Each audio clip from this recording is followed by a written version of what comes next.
Ir už mūsų matot Į čia ugnikalnyje. Reikės važiuoti priimamai. Ir išlipom ir žiūrim, pasisuko tas laikrodis. Važiavom 5 valandas, pusvalandį. Gerai, sveikiname su jumis iš Banjuvangi. Gerai išsimiegojom. Keliavom dabar apkirpti roko pas barberius, papusryčiauti ir planuoti kelionę, nes kita diena bus labai sudėtinga, bet apie tai papasakosim vėliau.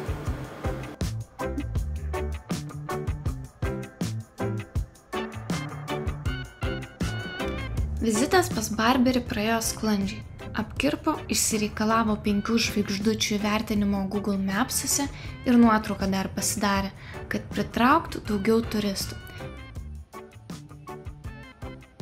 Vėliau sekė pusryčiai, reikalų tvarkymas ir pietus, bei ateinančių dienų planavimas. Todėl keliamės iškart į nuotykius.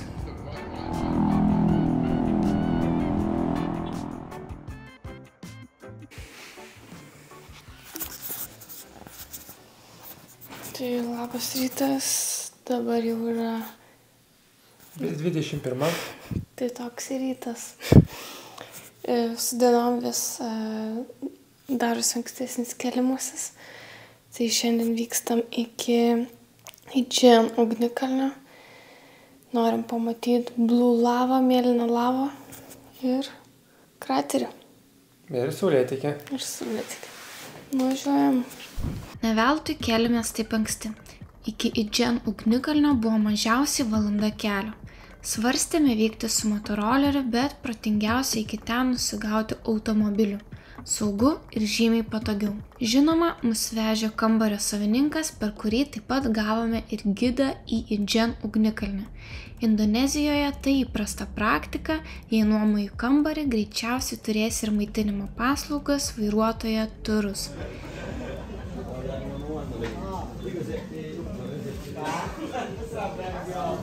Atvykom pusvalandžio anksčiau, laukiam dabar. Vartai atsidaro 2 valandą. Tai teko palaukti, bet netrukus pradėjome savo kelionę. Prie vartų pirmiausia pamatėme vadinamuosius Ferrarius ir visas karietas, su kuriomis yra užtempiami žmonės.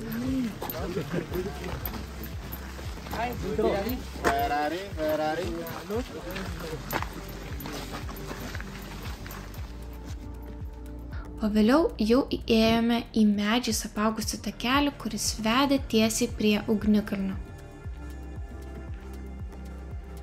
Buvo tamsu nors į akį durk, bet padarius kelias pertraukas, žygis neprailgo.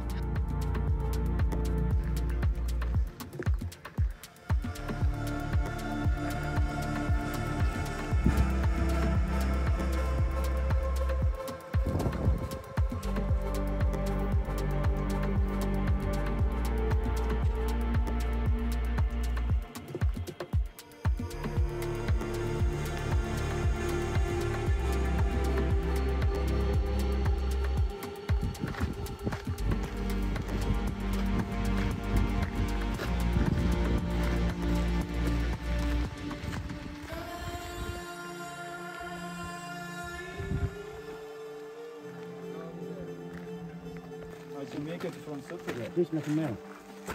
Not smell.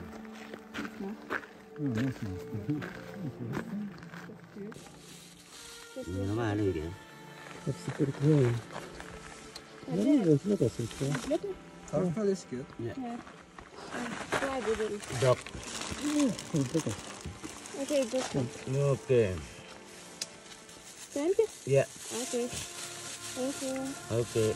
Mới tổ thì chỉ viên đấy. Bây giờ cái chút tiền này.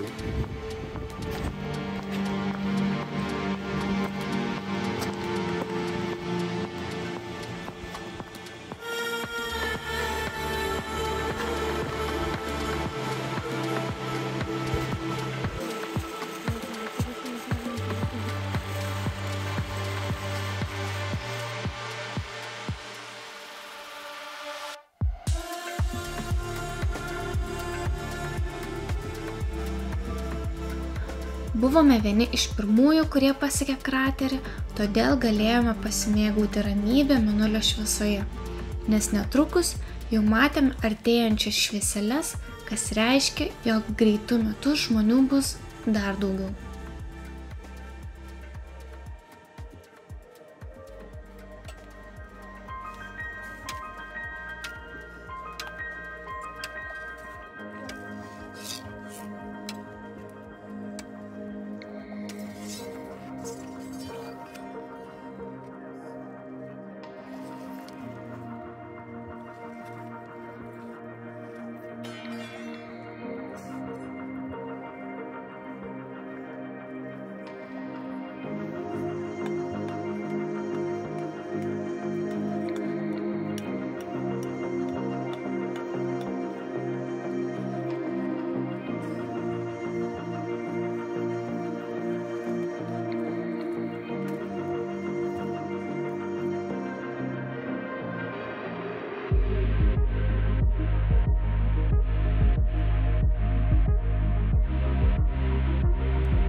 Ir už mūsų matot į Džen ugnikalnyje.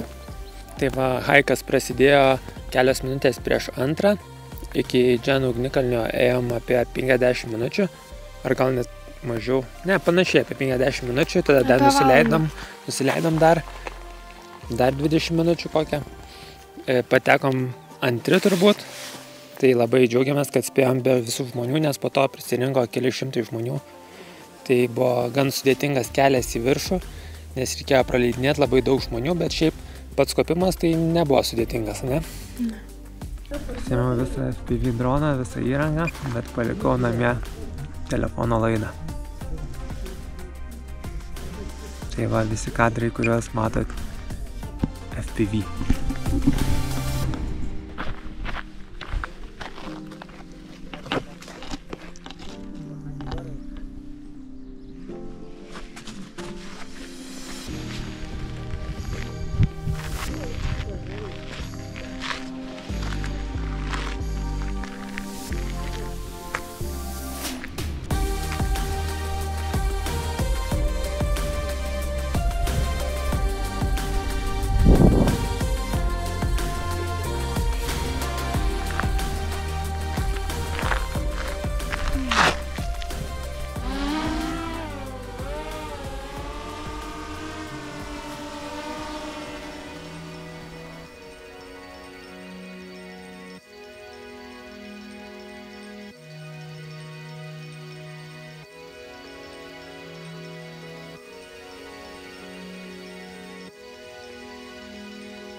Einam namo? Einam namo. Varom prie Gold pavalgyti. Kiek yra valandų? Po 6:37.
Jo.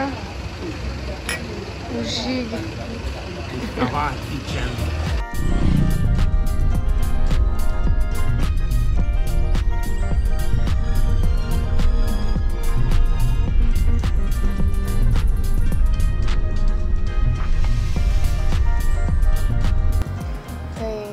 Hello. Šiandien grįžom iš Idžen ugnikalnio.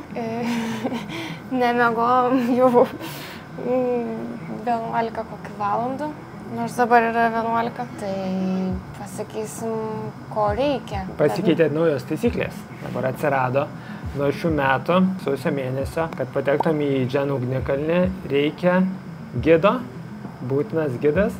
Nors gidas ten kaip šuniui 5 koja, tiesiog eina kartu, parodo kelią, kur yra vienintelis kelias, bet gidas yra privalomas. Taip pat dabar yra privaloma medicininė pažyma, kad jūs esate pakankamai sveikas, kad galėtumėt lipti į šį ugnikalnį. Tai kaip mums sekėsi su ta pažyma, Laura? Su ta pažyma, kad Rokas surado čia iškart kliniką. Aišku, aš tiesiog sėdėjau ir jis atsisuko į mane ir sako, reikės važiuoti priimamai. Ar kliniką? Gerai, reikės važiuoti klinikas. Ir aš tokia, kas čia vyksta, jam čia kažkas nieko nesuprantu.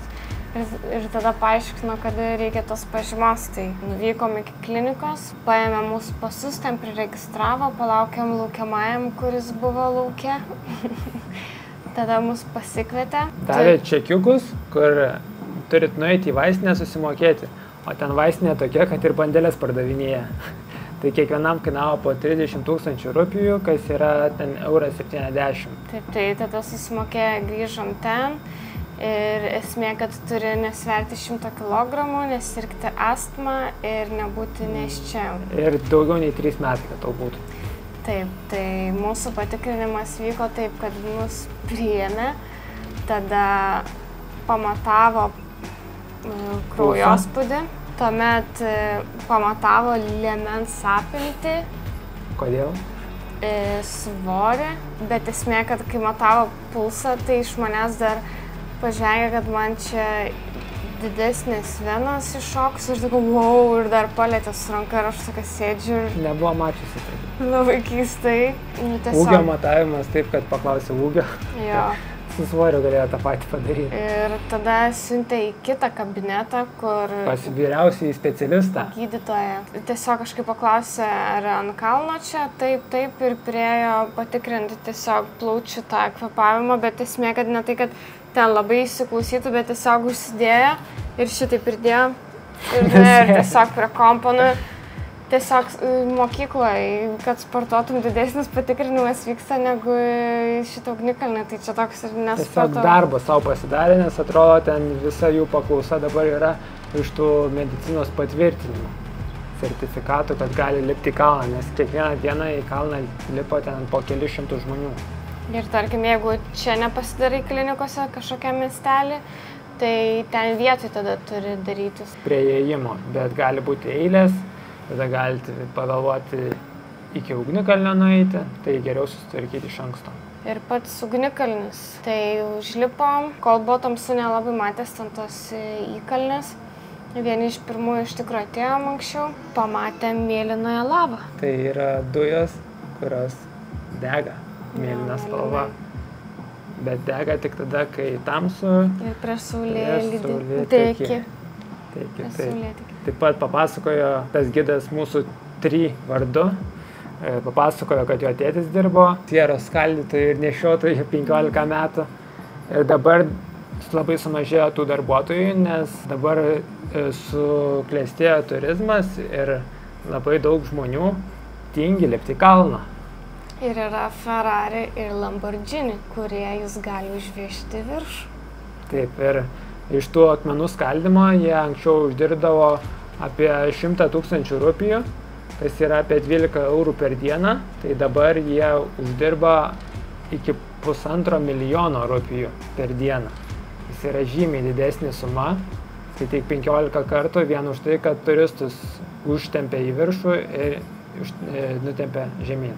Bet tas užtempimas, tragiškai iš tikrųjų atrodo, man nekiltų net minties, kad sėdėti. Suprantu, jeigu esi ten su negalia ar, tarkim, senesnis žmogus ir tu nori viršų, bet kai jauni tiesiog kiniečiai sėdi ir juos tempia, nes ten iš pradžių toks visai dar toks padarus tas sukilimas, o po to, tikrai yra ką veikti ir aš net neįsivaizduoju, kaip jie užstumia tos žmonės ir vieną matėm, tai iš vis net nežinau, kaip jis ten ar tą patikrą praėjo. Ten gal 130 sveria minimum. Kas dar? Tai va, gerai apstumėm žmonės. Kas dar? Tai pažiūrėję mėlynąją lavą, keliavome viršų, tai šiek tiek komplikuotas yra kilimas, nes labai daug leidžia žmonių, reikia praleidinėti, ypač labai daug kiniečių turistų, kurie atrodo, kad pirmą kartą ant kalno lipa. Labai lėtai, ten aš nesuprantu, ką jie ten veikia. Aukščio baimė, irgi su lazdom eina, nemoka jie lipti. Visi gidai ten jų daiktus neša, jie ten įsikibę visada į kažką, kur, tada neiktų gal į tą vietą tokią. Ir šiaip, savininkas vietos kalbėjomės irgi sakė, kad kiniečiai labai turi pinigų ir iš aukšto žiūri visus tos vietinius, kad jie turi pinigų, jie turi galią. Kaip ir gidas sakė, kad labiau mėgsta iš Europos. Tai nelabai kam patinka tie kiniečiai čia, bet jų labai daug. Gidas džiaugiasi, kad mes iš Europos tai pažiūrėję tą lipom ir biškitas užtruko, tai net nelabai pavargom, nes vis sustot reikėjo ir ėjom iki labiau tokios kaip apžvalgos vietos. Apėjom kraterį, kokią pusę kraterio apėjom, kad pasitikt saulę. Tai vaizdai labai įspūdingi ir čia tas pats kaip ir su Bromu buvo, tai kad nėra kad vien ugnikalnis, bet aplinkui labai 360 laipsnių gali visą tą panoramą matyti, labai gražu. Ir dar gal sunku suvokti iš tikrųjų, nes dabar tos tokios dienos buvo labai intensyvios, jau išsimušę iš ritmo visiškai esam, be miego. Be problemų atsikėlėm 20 minučių po 12. Tiesiog nuėjom 8, atsikėlėm. Ir viskas, varom. Ir dabar susikrovėm jau daiktus, vyksim iki kelto, plauksim su keltu ir į Balį. Balį. Tai žiūrėsim. Pažiūrėsim, kas mūsų laukia. Tai tiek. Ačiū, kad žiūrit, prenumeruokit. Taip. Keliaujam į keltą. Ėmėm bilietus. 20 000 žmogų. Buvo ticket online. Tai nežinom, ar tas pats kaip ticket counter.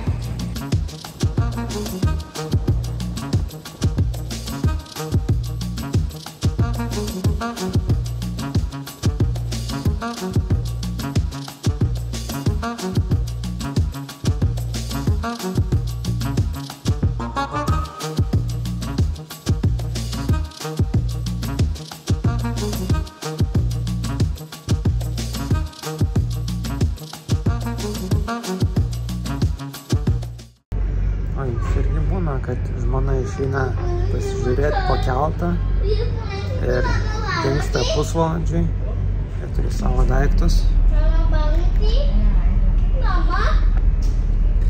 Viduje koks plius kem, nereikia jokios vangiškės, bet Laura negrįžta. Filmuoda Laura.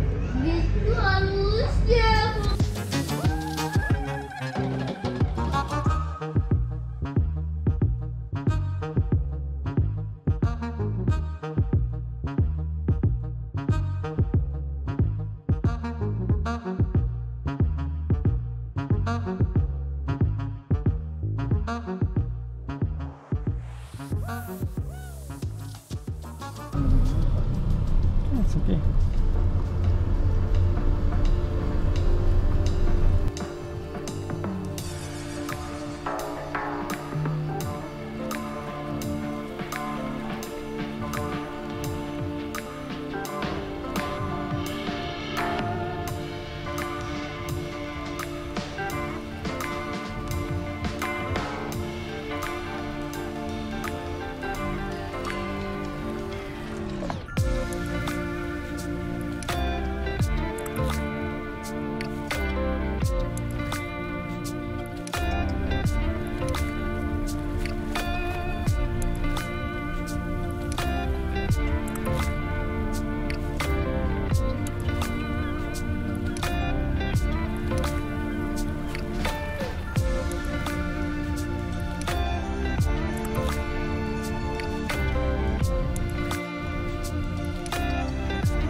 Pasiekėm Ubudą.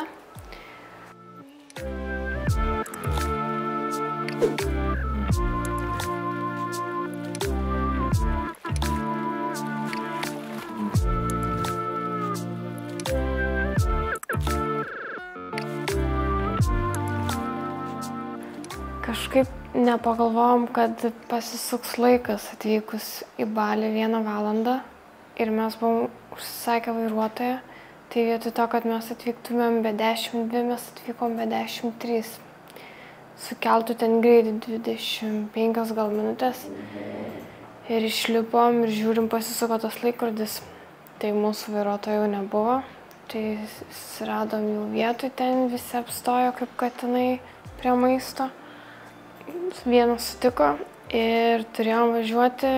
Iš pradžių rašė 3 valandas 55 minutės, važiavom 5 valandas pusvalandį. Jau gyvi esam 20 valandų 20 minučių. Ar tempsime parą, nežinau, bet kaip esam pavargę. Bet tiesiog užsisakė maisto per grebą, nes tikrai niekur deisim, nes koma visiškai pataikėm tokį laiką. Tai tiek. Viso gero ir labos nakties.